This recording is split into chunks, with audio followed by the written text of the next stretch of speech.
Greetings, welcome to W9U2 Criterion 6 Faculty Contributions Part 2. In the previous unit, we understood SCR requirements of Criterion 6 Faculty Contributions, the first sub-criterion 6.1, which is on professional development activities. In this unit, we look at the second sub-criterion of 6, which is 6.2, and this is concerned with research and development activities.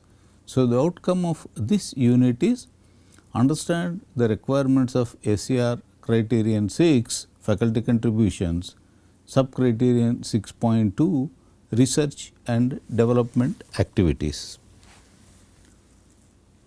The total marks allocated for this sub-criterion is 60.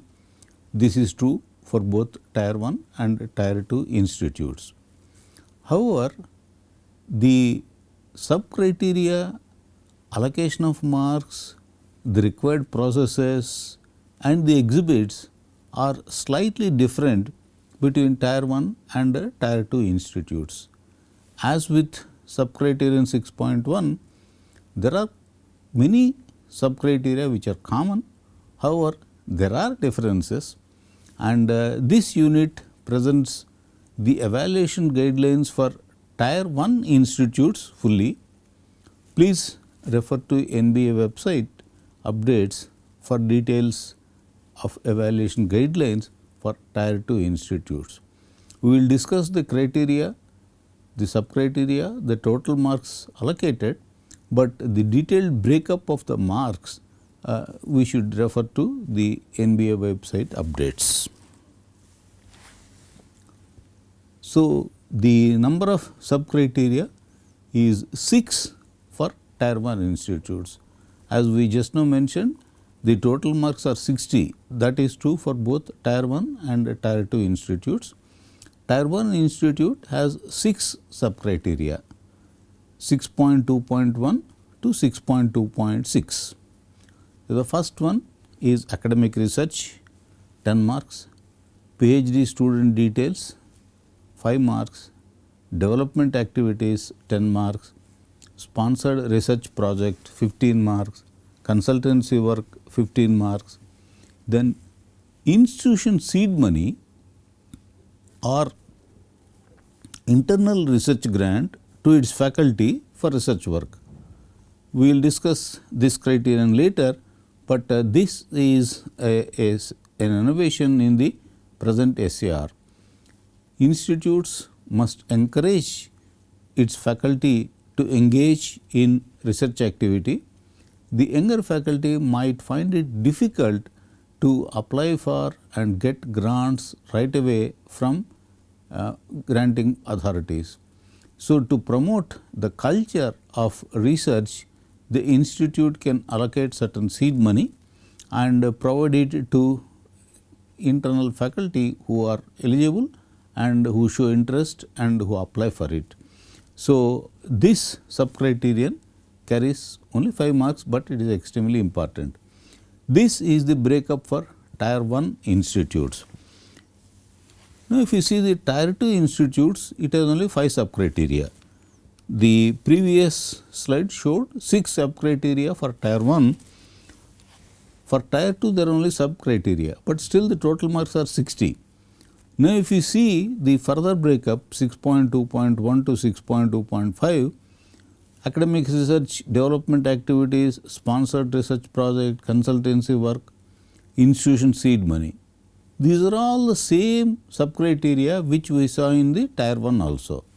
So, that way these are common between Tier 1 and Tier 2, but Tier 1 has 6.2.2 PhD student details, which is absent in Tier 2. So, the Tier 1 institutes have 6 sub-criteria, whereas Tier 2 institutes have only sub-criteria, and the difference is the 6.2.2 PhD student details with 5 marks, which exists only for tier 1 institutes. That is not present for tier 2 institutes. The 5 marks missing here for tier 2 institutes are added to its subcriterion 6.2.1 itself. So, if you see the marks allocated, 6.2.1 is 15 for tier 2, whereas it is 10 for tier 1. So, that 5 marks of PhD student details goes into 6.2.1 itself for tier 2 institutes. So, the rest of the subcriteria have the same allocations of marks. However, the numbering differs because the subcriterion PhD student details is missing from tier 2. So, the numbers which you find in tier 2 institutes would be 1 less than the numbers in the tier 1 institute. For example, 6.2.5 consultancy work under tier 1 would show up as 6.2.4 for tier 2 institutes. It is the same subcriterion consultancy work, the marks are also same, but the numbering is different. So, let us look at the first subcriterion, which is academic research. This, as we saw, there is a difference in the allocation of marks. For tier 1 institute it is 10 marks, for tier 2 institutes it is 15 marks. So, what are the basic guidelines for this? Provide details of compiled list including research papers which are available in online or in hard copy, but the details must be available, and these must be from reputable publishers listed in Scopus or World of Science, etc. Basically, the papers which are published in the paid journals are to be completely avoided, because they are not only discounted, but they are shown with lot of disfavor by the committees. So, provide details of the research publications. They can be available online or in hard copy, but they must be from reputable publishers. They want to show the details of whether it is Q1 or Q2 or Q3 or Q4 kind of a journal, it is up to you, but you can provide those details if you wish. But anyway, all those details will be available online. So, provide the details of all this, and the faculty member might have published several papers before joining this institute. So, the total number might be quite substantial, particularly for senior faculty. However, this subcriterion looks at only those publications which have happened after the faculty member joined this institute. So, only papers with the faculty member's affiliation aligned with the current institution are to be considered. The prior publications are not to be included under this subcriterion of 6.2.1. Anyway, the credentials of the faculty member would be known in the faculty details in another criterion, but here under the criterion academic research, we are interested only in papers after the faculty member has joined the current institute. Then each entry in the comprehensive list includes all the details, publisher, month, year, all the DOI reference number, whatever, every detail must be available. So, put it in this format, number of peer reviewed journal papers published, number of peer reviewed conference papers published. Conference papers are also accepted. Of course, the quality will be judged by the visiting team. Number of books, book chapters published. For all these, we must provide the full details. Then publications in journals, conference papers, books and book chapters, etc. The marks distribution for tier 1 institutes is as follows. Number of publications 4 marks, and quality of publications 6 marks. The quality of publications is judged by the visiting team based on the details provided by the department. and we must have documentary evidence for all this. Then we have 6.2.2 PhD student details. As mentioned earlier, this subcriterion exists only for Tier 1 institutes. Tier 2 institutes also may have PhD students with several faculty members, and in fact, most of the Tier 2 institutes also have PhD students registered with their faculty. Perhaps that is true also, but the subcriterion with allocation of marks exists only for Tier 1 institutes, PhD student details, and there are 5 marks for this. So, we need to provide the number of PhD students enrolled in the department during the assessment period, and the number of students who graduated in the department during the assessment period.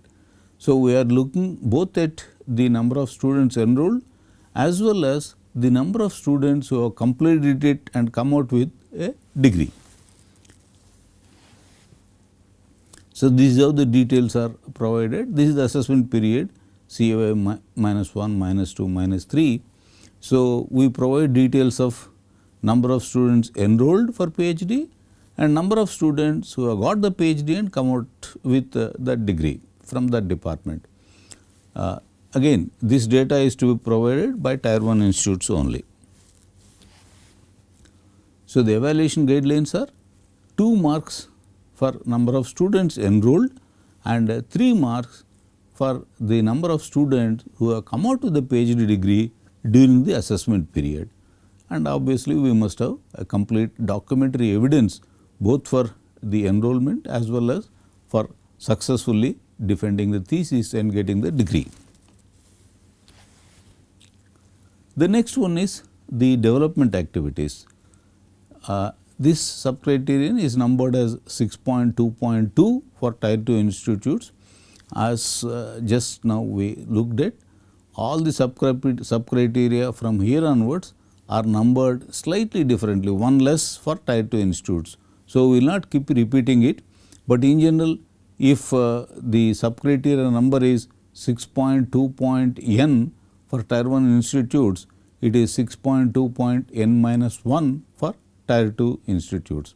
So, the number comes down by 1, otherwise it is all same. So, marks allocated 10, same for both Tier 1 and Tier 2 institutes.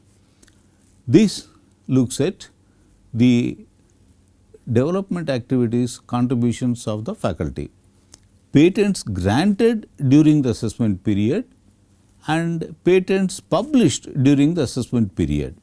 Both are important. So, with respect to patents, patents published also carry marks, patents granted also carry marks.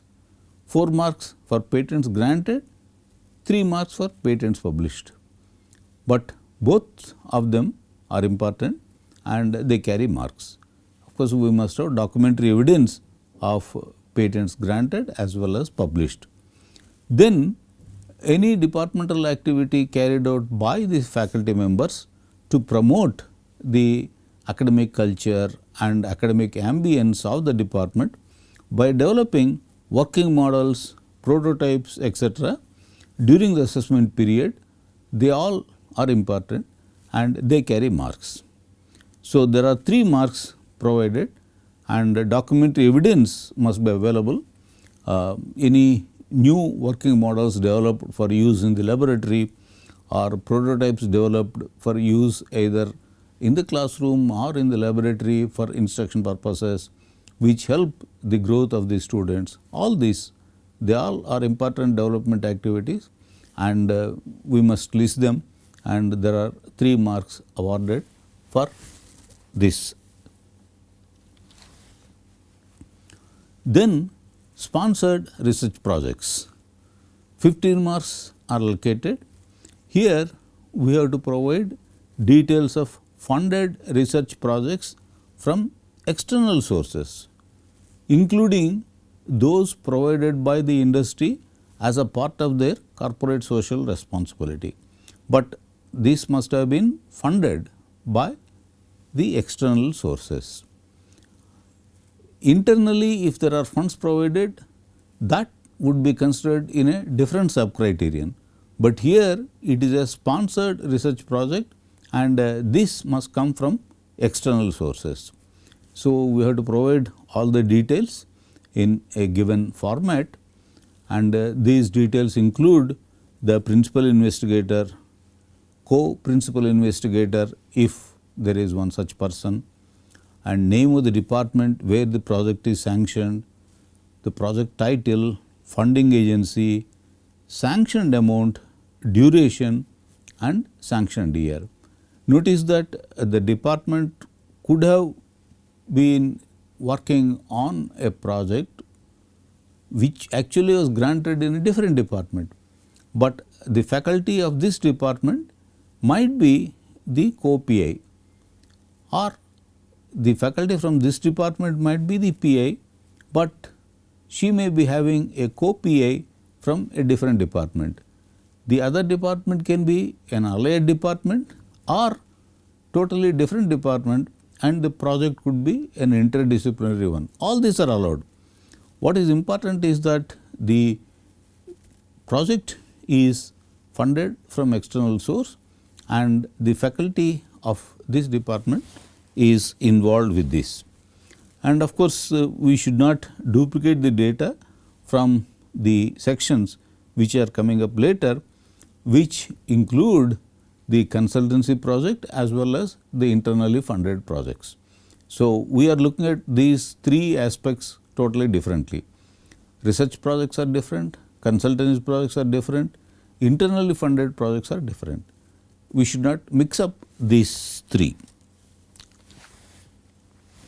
So, this is how the list is to be prepared and made available. So, list of sponsored research projects which received from external agencies. So, the details are, as I already mentioned, principal investigator, co-principal investigator if any, the department where the project is sanctioned, then project title, name of the funding agency, duration of the project, amount in lakhs. This amount also has an importance because the marks awarded would depend upon the amount. So, only sponsored research projects will be considered. Infrastructure based projects will not be considered here. Those which are for infrastructure development obtained as a grant from an external agency, because there are several schemes under which central government organizations, many of them including AICTE or DST, they provide funds under different schemes for modernization of the laboratories or for establishment of special research centers for specific purposes. These are all to develop the infrastructure. These come under a different category. So, here we are looking at only the research projects and later we look at consultancy projects, but they are not infrastructure based projects. So, the marks allocated are greater than 20 lakhs, 15 marks maximum you will get. So, this is based on cumulative amount during the assessment period, that is CAY -1, -2 and -3. So, we take the cumulative amount and that if it is greater than 20 lakhs 15 marks, it goes all the way down up to at least 1 lakh, then you get 1 mark. Less than 1 lakh, it is nice that the department did get a sponsored research project and it is appreciated, but however, if the cumulative amount is less than 1 lakh, the marks awarded would be 0. So, even though there is certain amount of non-zero funding, the marks can become 0 if the amount is very small, insubstantial. So, the amount is less than 1 lakh, then we get only 0 marks. And exhibits and context we observed all the documentary evidence, funding agency details, amount details and the duration and what is the progress of that research project. If it has been sanctioned, for example, in CAY M3, what is the current status? How many papers have come out of that research work? What is the progress? All these things will be examined. So, it is just not merely a number, but the visiting committee will look at the progress really made with the research projects. Then the next one is consultancy work, quite similar to the previous sub criterion, except that now instead of a research project, we are talking of consultancy work. So, again this consultancy work must come from external sources. Internally generated consultancy activities will not be part of this sub criterion. So, consultancy projects which are funded from external sources, and again do not duplicate the data from the previous sub criterion, that is research project, or the next one which is internally generated funds. So, do not look at all these three are different, distinct. Okay. So, this is consultancy projects from external sources. So, here the primary activity is not research per se, though research may also come out of the consultancy, but the primary focus is on consultancy for an external source. Again infrastructure based projects will not be considered here.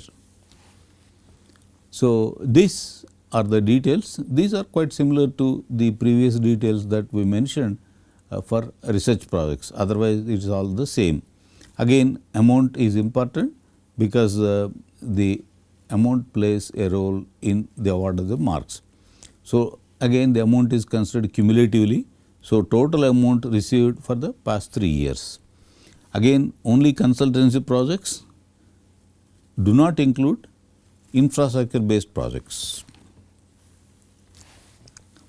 So, the marks awarded would be, again if the amount is greater than or equal to 20 lakhs, the maximum marks 15 goes all the way down up to at least 1 lakh. If the amount is there, then you get 1 mark. Less than 1 lakh, again though it is desirable and it is appreciated, actually it will carry 0 marks. So, consultancy amount, if it is less than 1 lakh, it is only 0 marks.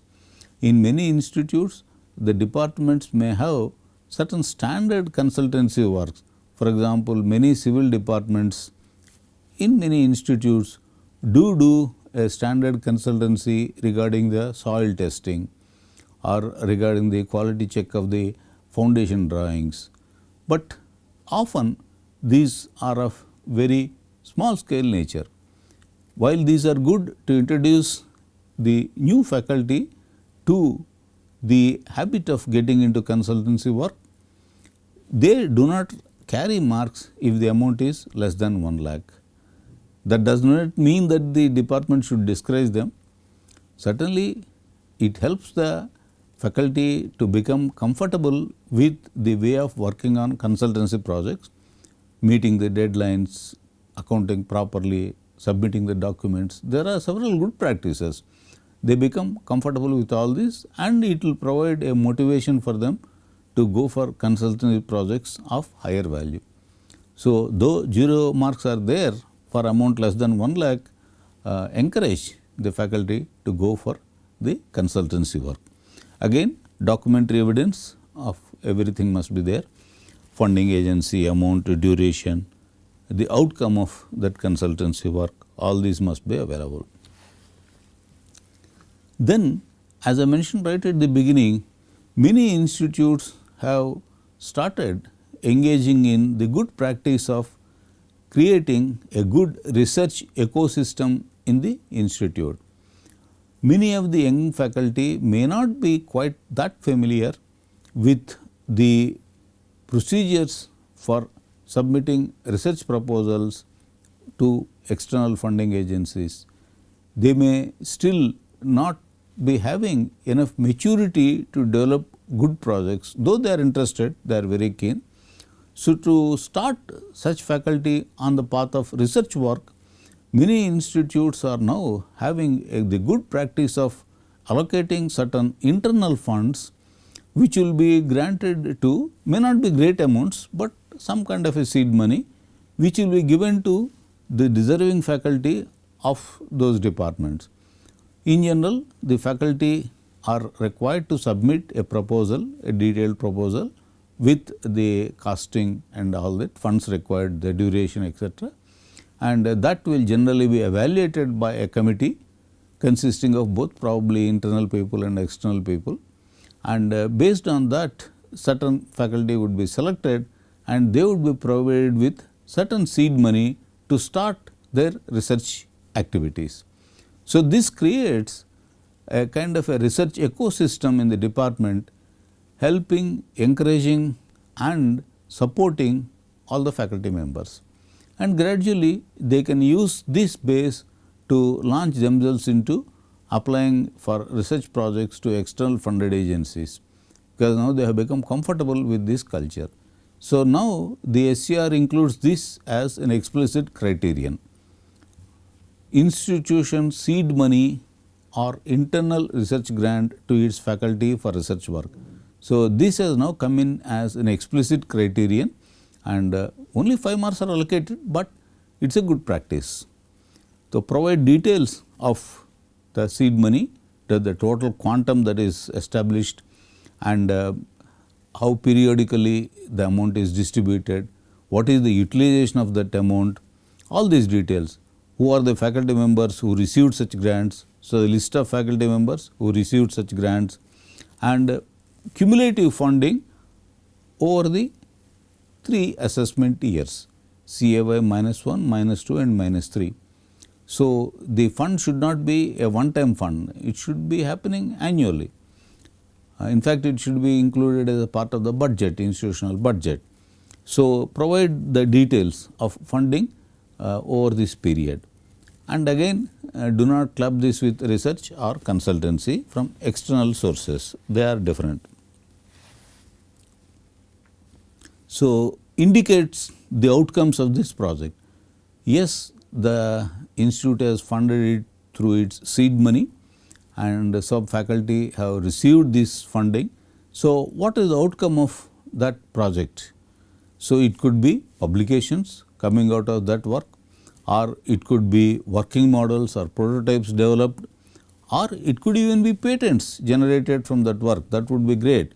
Even that you should include as the outcomes. These are just indicative of the possible outcomes, there can be many other outcomes.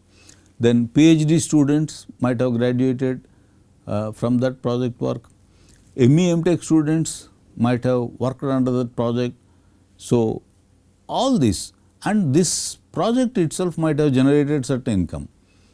So, provide all the possible details of the outcomes from this internally funded research work.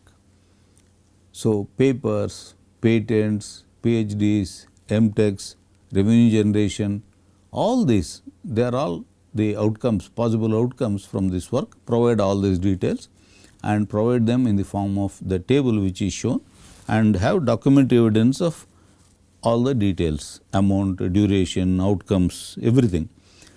In general, it is a practice of the NBA that anything you claim must be backed up by adequate evidence. Okay. Claims which are not substantiated with documents are no good. So, this is the table, the faculty name, specifically the name of the faculty, then project title and what is the kind of support for activity, then duration, what is the amount that has been sanctioned by the institute, and how much amount has been utilized, what is the utilization level of that amount, and outcomes of the project. Obviously, if the funded amount is very poorly utilized, it reflects very poorly on the corresponding faculty. So, we must encourage the faculty to make full use of the amount sanctioned. And outcomes of the project, we already have seen what are the possible outcomes, list all of them. And of course, total amount received for the past 3 years. So, the guidelines are the awarded amount as seed money cumulatively during CAY M1, M2, M3. If it is at least 6 lakhs, you get 3 marks. Otherwise, 4 to 6 lakhs, 2 marks. 2 to 4 lakhs, 1 mark, and again less than 2 lakhs, it is too insubstantial to help really the faculty to get on to any kind of meaningful research work. So, amount less than 2 lakhs is 0 marks. Okay.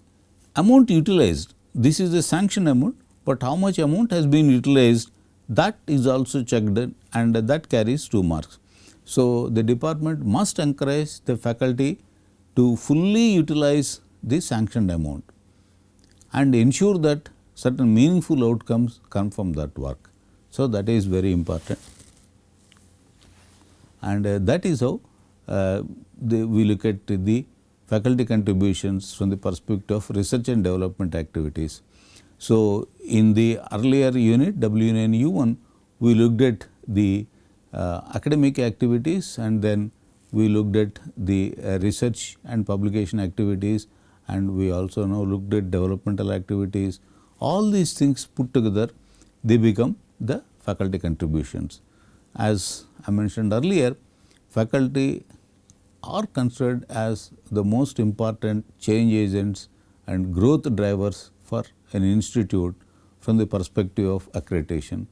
So, it is very important that the faculty are encouraged to pursue the research and development activities and engage in meaningful academic activities as well as developmental activities. It is now, in the earlier SCR, there was only one criterion which looked at all the details regarding the faculty, but now it is split into 2 criteria, and the 5 and 6 in one subcriterion, in one criterion we provide details, and in another one we look at contributions. So, faculty details and faculty contributions, but both are related to faculty, and this is an extremely important aspect for the visiting team to get a feel for the development environment and ethos of the institute. So, that completes our discussion of criterion 6, and in the next unit we look at the requirements of SCR criterion 7 on facilities and technical support. Thank you. We will meet again with the next criterion. Thank you.